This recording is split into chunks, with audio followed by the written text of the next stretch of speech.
I'm so enamored by this glassware, I don't even know what to choose. It's all so beautiful. Hi everybody, welcome back to Sunshine Soap and Candle Company. Today I'm going to be sharing with you another candle making video, but I wanted to show you some new glassware that I was introduced to. So these beautiful containers that you see in front of me, they come from a company called 1617, and actually they're based out of Concord, California, which is really not that far away from me, about an hour, hour and a half. And the company, the owner Vanessa, had reached out to me a couple weeks ago and asked me if I wanted to sample some of their glassware. And I had actually never heard of them, which I'm kind of surprised at looking at how beautiful this glassware is that I hadn't heard of them yet. So I immediately went on the website and I was super impressed by all the beautiful, elegant selections that they had and the colors. So of course I said, yes, I would love to try it out. And she sent me a sample of jars and containers to try out. So I wanted to just show you some of these close up real quick. Here's one of my personal favorites. It's called the Maya, and it has these beautiful like mermaid looking scales on it and a hand painted rim. So elegant, super high quality, heavy duty. It feels very quality. And then here are, I really liked the shape of these and the design. These are called Monaco, and they just are gorgeous, aren't they? Again, very heavy duty. Looks like something you would find in like a West Elm or a Pier 1 store. Just gorgeous. And then these I really liked because they reminded me of tumbled glass. They look like sea glass, and they are called, these are from the West Coast collection, and they come in these different colors. They're so cute. Again, it looks like something you would just see in a high-end store like Pier 1 or Crate and Barrel. Just beautiful. So I had a seriously hard time choosing which one I wanted to demo for you, so I decided to do two. So I'm actually going to be demoing how to make a candle in this one. This is called the Starlit. Look how beautiful that is. So it's just gorgeous. So it has a matching lid, and the reason I chose this one and this one, Jules, this one's called Jules, is because I have not ever done a video for you where I've made a candle with multiple wicks. And so these two containers, because the diameter is so wide, they're going to require more than one wick, and I thought you would want to see that along with how these containers work. So I'm excited to share this with you, and let's get started. Okay, so the first thing we need to do is go ahead and measure the diameter of the candle. So what I'm going to do is take off the lids, and then I'm going to try to get as close to the inside diameter on my measurements as possible. So let's start with this one, the Starlit, and you want to go across the widest section of the glass.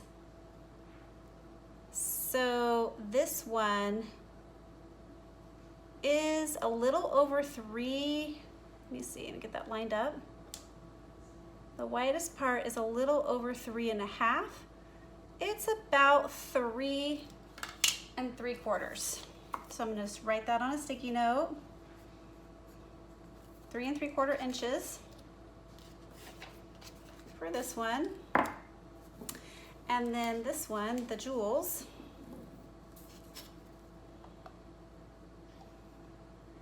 is exactly 3.5. Just double check that. 3.5 across inches. Okay. So then I need to go find some wicks that are appropriate for these containers. So I'll be right back. Okay, so the first thing I need to do is take the total diameter and divide it in half. So my 3 3/4, 3.75, divide by 2 gives me 1.875. So I'm going to put 1.9 just to round up. And the Jules, 3.5, Divide by 2 gives me 1.75. 1.75 inches halfway across.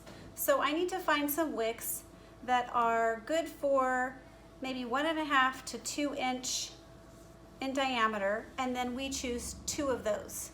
That's what I'm going to do for this one, and that's what I'm going to do for this one. Okay, so what I've decided on is a CD7 wick. Now, the CD7 wick you can find at Nature's Garden or other places like Candle Science and things like that, but they are meant for soy wax and soy blends, and they burn a little bit hotter. So they do go for diameters that are 1.7 to 2 inches across. These are, 3.5 and 3 3/4 across. So they do seem a little bit big, but because we are using a paraffin soy blend, it'll be okay that we've wicked up just a little bit. So what we're gonna do, because we do want it to burn kind of hot, so what we're gonna do is I'm gonna be gluing these down kind of both in the middle. I don't want to get them too close to the edges of the glass.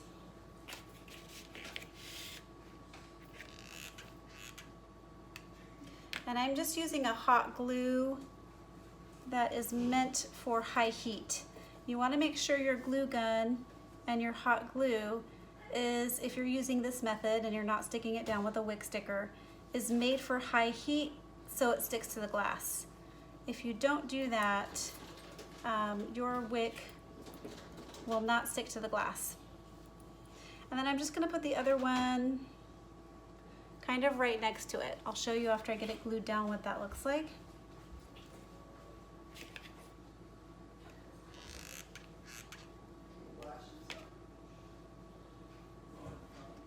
And I'm eyeballing this. I'm trying to get them as center as possible and not too close to the edges of the glass, because I don't want my glass to get too hot when my candle is burning. So let me show you what that looks like now that it's glued down. So you can see it's sort of equal distance from this part of the glass to the middle for both wicks. Okay, now this is a similar diameter across, and so we're going to be using the same CD7, and this one actually might not be totally appropriate, so we are going to be test burning just to make sure. Of course, I haven't used this glass before, so this is an experiment, and I will be sharing with you guys the results. But this glass actually is tiered, meaning it gets smaller the further you go down the glass. So the diameter across the top is wider than the diameter across the bottom. So this wick, these are kind of tricky because as you get closer to the bottom, the flame does get a little bit higher.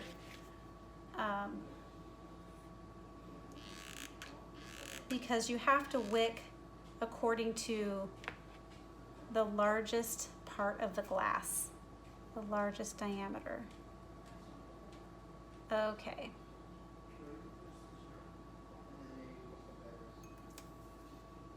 And so we've just done the same for this. All right, now we're going to be securing the wick with these little wick clips. You can get these from any candle supply store. These happen to come from Candle Science. So I'm going to be clipping these wicks where I want them to stay.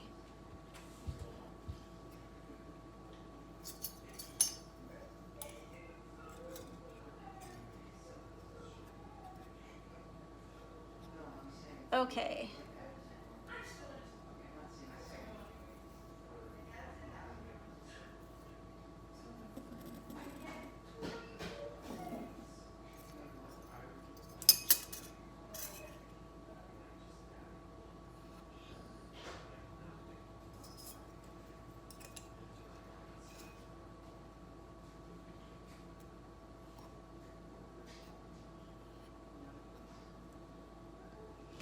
Okay, so I have these centered in the glass the best that I can, just being secured by these wick clips, and I'm going to go ahead and set these aside and get our wax prepped.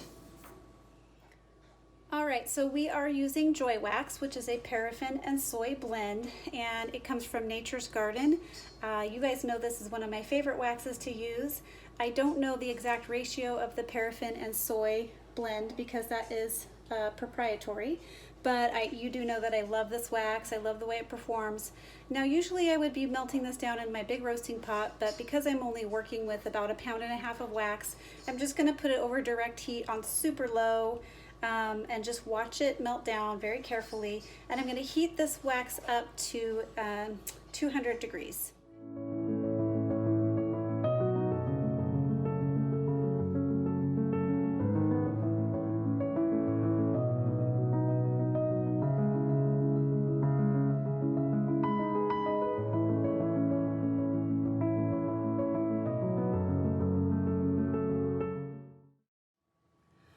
Okay, we've melted the wax down to 200 degrees, and we are using the fragrance oil called Wintry Candy Apple by Nature's Garden. It smells so good.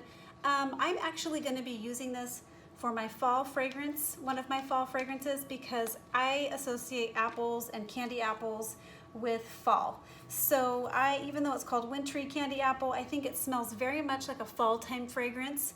And so it has a flash point of 196 degrees. So we can add the fragrance to this wax while the wax is still fairly hot. The closer to the flash point we are when we add this fragrance into here, the better the molecules of the fragrance oil and the wax will combine. So we have 24 ounces of wax all melted down, and we're going to be using a 10% fragrance load. So that will be 2.4 ounces of wax. Of fragrance, 2.4 ounces of fragrance.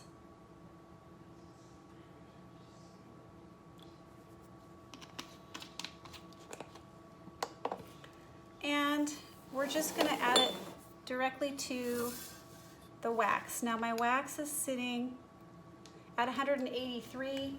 That may seem high to some of you, but again, the flash point on this fragrance oil is 196, and I want to make sure that my wax and fragrance oil bonds really nicely.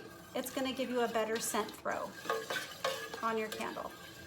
So I'm putting that in. It's really, the Wintry Candy Apple is a Bath & Body Works duplicate, and it actually smells really good. So we're just going to mix this around for about a minute and get everything very well combined.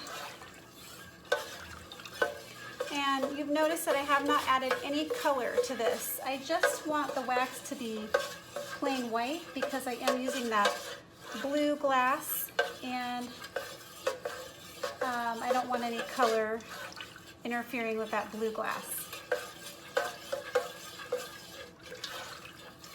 So we're just going to stir this and make sure everything is very well combined.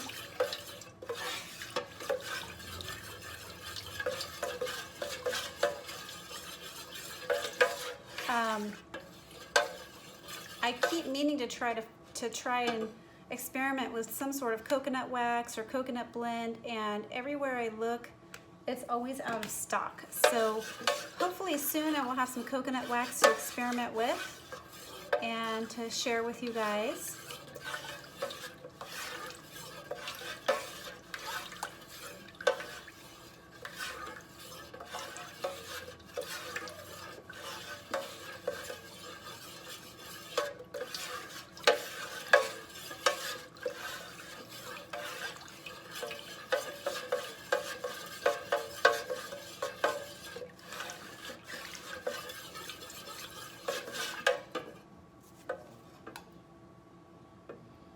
Okay, we're gonna wait for this wax to reach around 165 to 160 range before we pour it into our glass.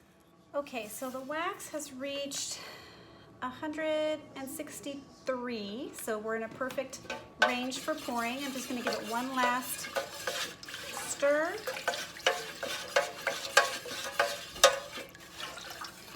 Before I pour it into my glass.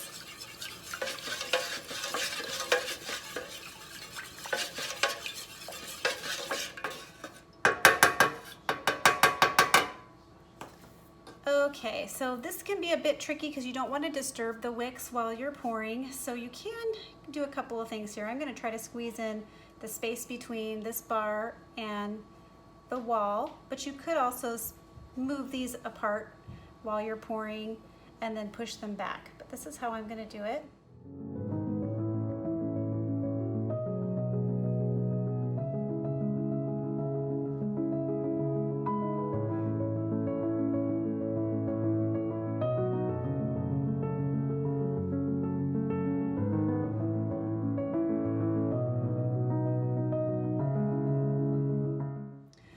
Okay, so if you see anything you need to adjust after you pour with your wicks, you know, this would be the time to do it, but mine look pretty good. I'm gonna go ahead and leave them alone to set up.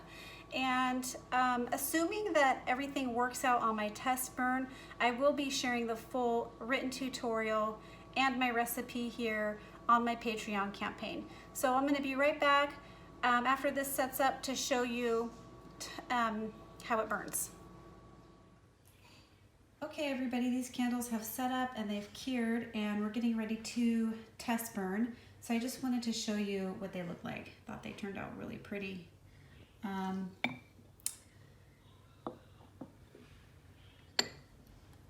you can see, the tops are very smooth. They've adhered to the glass with no glass adhesion problems at all. They look really good. So I'm going to go ahead and test burn this one for you and show you a time lapse of how that works out.